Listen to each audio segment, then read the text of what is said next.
लोदी वंश की कहानी संघर्ष, सत्ता और सबक की प्रेरणादायक दास्तान। इतिहास सिर्फ तारीखों का खेल नहीं होता, वो उन लोगों की कहानी होती है जिन्होंने वक्त को अपने तरीके से बदला। ऐसी ही एक दिलचस्प और प्रेरणादायक कहानी है लोदी वंश की। एक अफगान वंश जिसने भारत की गद्दी पर राज किया, लेकिन जिसकी कहानी में सत्ता के साथ साथ सबक भी छुपा है। शुरुआत जब एक अफगान ने दिल्ली की ओर रुख किया। 15वीं शताब्दी का भारत। दिल्ली सल्तनत की बागडोर सैयद वंश के हाथों में थी, लेकिन सत्ता डगमगाने लगी थी। अफगान सरदार बहलोल लोदी, जो पंजाब का एक शक्तिशाली सूबेदार था, ने धीरे धीरे अपनी ताकत बढ़ाई। बहलोल अफगान था, पर उसकी सोच में एक राजा जैसा आत्मविश्वास था।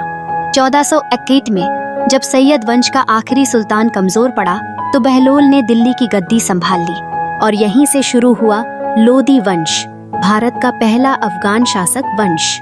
बहलोल लोदी, सादा जीवन, उन्नत सोच।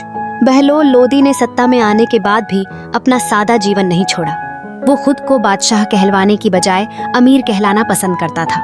वो जानता था कि असली ताकत तलवार से नहीं, बल्कि लोगों के दिलों से मिलती है। उसने विद्रोही राज्यों को एक एक करके फिर से सल्तनत में जोड़ा, लेकिन अत्याचार नहीं किया। उसकी नीति थी, राज करो, डराओ मत।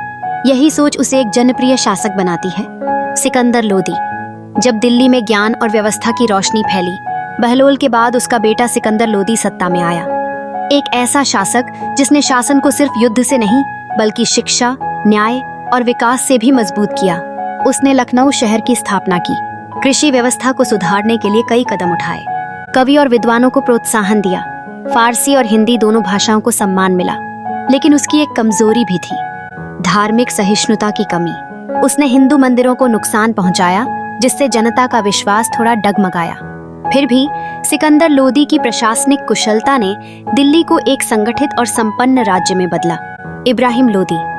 घमंड ने जो सल्तनत गिरा दी, लोदी वंश की तीसरी और आखिरी कड़ी थी। इब्राहिम लोदी, युवा, जोशीला, लेकिन घमंडी और तानाशाह। उसने अपने ही अफगान सरदारों को अपमानित किया, पुराने वफादारों को हटाया, और यहीं से शुरू हुआ उसके पतन का रास्ता। जब अंदरूनी विद्रोह बढ़े, तो एक राजपूत राजा राणा सांगा और अफगान सरदारों ने एक बाहरी ताकत से मदद मांगी, बाबर से। 1526 पानीपत की पहली लड़ाई में बाबर और इब्राहिम आमने सामने हुए। परिणाम, इब्राहिम लोदी मारा गया। लोदी वंश समाप्त हुआ। भारत में मुगल साम्राज्य की शुरुआत हुई। लोदी वंश से हमें क्या सीख मिलती है? नेतृत्व सिर्फ तलवार से नहीं चलता, बहलोल की सादगी इसका प्रमाण है। 2.